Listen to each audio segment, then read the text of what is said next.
पश्चिम Asia पर BRICS में रार छिड़ गई है। भारत की अध्यक्षता में बीच का रास्ता निकाला गया है। पर्दे के पीछे की पूरी कहानी क्या है वो हम आपको समझाएंगे इस वीडियो में। नमस्कार, आप देख रहे हैं न्यूज़ 18 का डिजिटल प्लेटफॉर्म। मैं हूं आपके साथ श्रुति श्रीवास्तव। नई दिल्ली में आयोजित ब्रिक्स विदेश मंत्रियों की बैठक 2026 में पश्चिम एशिया के मुद्दे पर सदस्य देशों के बीच मतभेद सामने आए हैं।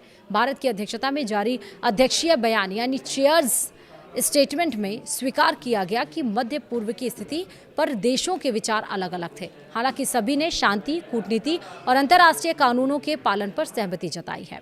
नहीं समझ में आया होगा, आई नो दैट, इसलिए विस्तार से हम आपको इस वीडियो में बता रहे हैं, ध्यान से सुनिए।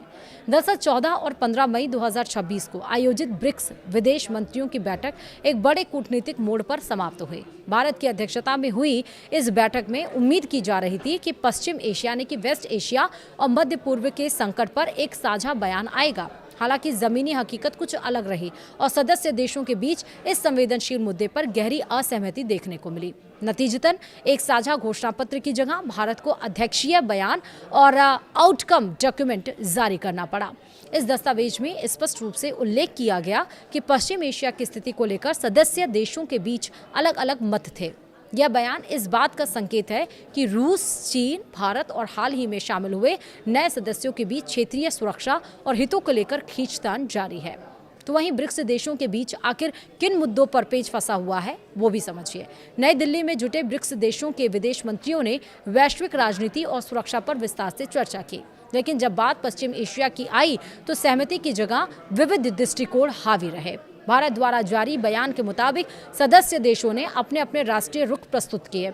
हालांकि सभी देशों ने इस बात पर जोर दिया कि वर्तमान संकट का समाधान संवाद और कूटनीति से होना चाहिए। संप्रभुता और क्षेत्रीय अखंडता का सम्मान करने पर तो सब राजी थे, लेकिन संकट की जिम्मेदारी और उसके समाधान के तरीकों पर विचार अलग थे। अंतर्राष्ट्रीय जलमार्गों में समुद्री व्यापार की सुरक्षित प्रवाह को लेकर भी चिंता जताई गई। इस असहमति को ब्रिक्स की कमजोरी नहीं बल्कि इसके लोकतांत्रिक स्वरूप के तौर पर देखा जा रहा है। भारत ने अपनी अध्यक्षता में रिजिलियंस, इनोवेशन को ऑपरेशन और सस्टेनेबिलिटी की थीम रखी है। अध्यक्षीय बयान में कहा गया कि सदस्य देशों के बीच मतभेद के बावजूद सभी ने भारत की अध्यक्षता का पूरा समर्थन किया। बैठक में संयुक्त राष्ट्र यानी कि यूएन के ढांचे में सुधार और इसे अधिक प्रतिनिधि बनाने की मांग को फिर से दोहराया गया। चीन और रूस ने एक बार फिर भारत और ब्राजील की सुरक्षा परिषद में बड़ी भूमिका की आकांक्षाओं का समर्थन किया। बैठक में गाजा पट्टी और लेबनान की स्थिति पर गहरी चिंता व्यक्त की गई।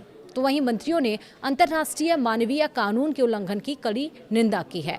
विशेष रूप से नागरिक बुनियादी ढांचे और आम नागरिकों की सुरक्षा पर जोर दिया गया। बयान में मांग की गई है कि गाजा में बिना किसी बाधा के मानवीय सहायता पहुंचनी चाहिए। साथ ही इजराइल फिलिस्तीनी संघर्ष के द्विराष्ट्र समाधान यानी कि 2 स्टेट सॉल्यूशन के प्रति प्रतिबद्धता जताई गई है। लेबनान की संप्रभुता और क्षेत्रीय अखंडता के उल्लंघन की भी निंदा की गई है और संयुक्त रूस के शांति सैनिकों यानी कि UNIFIL की सुरक्षा को अनिवार्य बताया गया।